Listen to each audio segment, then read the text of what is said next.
Selamat siang teman-teman. Assalamualaikum warahmatullahi wabarakatuh. Ketemu lagi dengan saya, Teguh.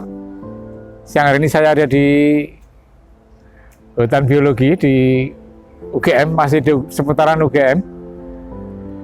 Mudah-mudahan semuanya tetap sehat teman-teman sekalian.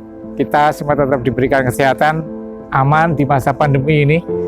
Baik teman-teman, saya hari ini akan cerita sedikit karena saya mendapatkan cukup banyak pertanyaan teman-teman. Jadi pertanyaannya adalah saya kepingin jadi donor plasma. Nah, terus saya harus ngapain ini? Saya harus seperti apa? Ya baik teman-teman, kenapa ini menjadi tetap masih saya ulang? Ya teman-teman, karena memang faktanya sekarang sedang demikian banyak ya, demikian banyak permintaan atas plasma COVID. Saya nyebutnya plasma COVID teman-teman, plasma konvalesen sama. Bahkan pagi ini saya mendapatkan satu informasi, ada permintaan plasma COVID ini dari salah satu rumah sakit di Bali. Di Bali teman-teman, jauh gitu ya dari sini, dari Jogja. Jadi kalau bisa diolah di Sarjito, kemudian nanti ada yang mengantar ke Bali, disiapkan tiketnya dan juga disiapkan penginapannya begitu di Bali. Waduh, saat guyon sama diskusi sama teman-teman ya, ketawa-ketawa. Waduh, siapa yang mau ke Bali nih, piknik ke Bali, siapa mau bawa plasma konvalesen? Ternyata nggak ada yang mau teman-teman. Ya tentu kita harus berpikir sekarang pandemi, tentu kita harus pergi keluar kota, apalagi keluar pulau ya tentu harus pertimbangannya harus matang. Di samping kan juga harus bekerja teman-teman, jadi tidak mungkin demikian. Karena teman-teman bahwa ini juga permintaan ini sangat banyak, termasuk dari rumah sakit lain di seputaran Yogyakarta. Internal Yogyakarta iya, di luarnya juga demikian teman-teman. Jadi cukup banyak permintaan. Makanya saya mengulang ini karena akhirnya kami ingin memenuhi kebutuhan ini, dan tentu saja akan tergantung dari para pendonor plasma COVID. Nah, akhirnya beberapa teman-teman menanyakan lagi nih, terus saya ingin donor, terus bagaimana dong? Oke, jadi gini teman-teman, intinya adalah donor plasma COVID kan bukan donor biasa, bukan donor yang rutin kita lakukan. Donor plasma COVID adalah donor yang kita berikan dalam bentuk plasma dan dari orang yang memang mantan penderita COVID-19. Artinya sudah pernah menderita COVID dan sudah dirawat, bahkan sudah dinyatakan sembuh. Paling tidak 14 hari kemudian. Seperti di edisi saya sebelumnya, saya sudah menyampaikan bahwa ada syarat-syarat yang sifatnya umum, ada syarat-syarat yang sifatnya khusus teman-teman. Tetapi intinya adalah, saya sedikit mengulang bahwa apa yang kita berlakukan ini adalah dalam rangka untuk menjaga keamanan pasien iya, keamanan donornya juga iya. Jadi dua-duanya kita jaga sepenuhnya. Oleh karena itu memang kami ini dalam waktu dekat ini bekerja sama dengan salah satu perkumpulan atau organisasi sosial yang bergerak di bidang kesehatan, membuat satu upaya untuk mendata supaya tidak terlalu vulgar, tapi kami menyediakan satu link berupa Google Form. Itu yang bisa diisi oleh teman-teman. Ini linknya saya sertakan ya teman-teman. Ini di bawah ini linknya. Teman-teman boleh masuk ke link ini ada link Google Form. Nanti bisa diisi. Nanti sana ada pertanyaan tentang identitas, pertanyaan tentang riwayat sakit, pertanyaan tentang kebiasaan hidup dan seterusnya, yang itu menjadi dasar kami untuk melakukan seleksi. Nah, sehingga nanti nama-nama yang masuk dalam daftar itu akan kami seleksi teman-teman. Kami akan memanggil atau menghubungi atau menelpon teman-teman yang sudah mengisi nanti untuk kemudian melalui tahapan berikutnya teman-teman. Karena kan ada tahapan-tahapannya yang harus kita lalui. Nah, itu yang kami tekankan sehingga teman-teman tidak perlu khawatir rahasianya akan terbuka. Enggak. Kenapa?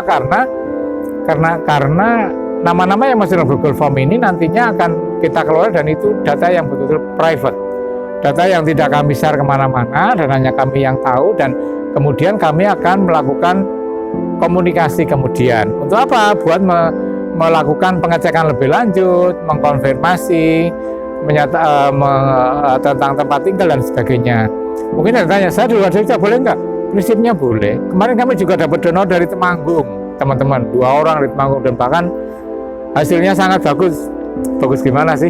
Bagusnya karena titernya juga tinggi, kebetulan venanya juga bagus, ambilnya juga mudah, volumenya kita dapat juga memadai, sehingga sangat membantu. Jadi dari luar kota pun dimungkinkan, tetapi memang tentu saja kita harus hati-hati kalau perjalanan luar kota, teman-teman. Ya, itu harus kita lakukan, teman-teman, supaya kebutuhan ini bisa tercukupi. Ini saat ini pun kami masih butuh sekali, teman-teman. Oleh karena itu ya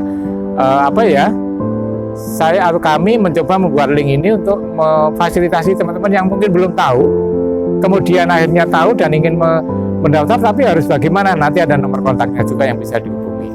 Begitu, teman-teman. Ini dari sisi bagaimana kalau teman-teman sekalian ada yang aku tak kepingin donor, ya boleh enggak gitu. 2 hari yang lalu saya dapat WA juga dari seseorang di luar kota juga, di luar kota Jogja, menanyakan, Pak Teguh, ini anak saya umurnya 18 tahun, boleh nggak donor plasma? Saya bilang, apakah habis dirawat? Iya, kan habis menderita COVID-19, dirawat dan baru saja 2 hari yang lalu dinyatakan sembuh. Oke, terima kasih. Saya kira bisa, umurnya 18 tahun masuk dalam kriteria, bisa menjadi donor, tetapi saya minta tunggu 14 hari kemudian ya. Kalau 14 hari kemudian nanti kondisinya bagus, sudah sehat kembali, layak untuk donor. Cuma nanti ada pemeriksaan antibodinya dulu. Ya, kami di rumah sakit di Sarjito, kami juga betul-betul mengutamakan donor yang isinya atau konten antibodinya memadai atau cukup.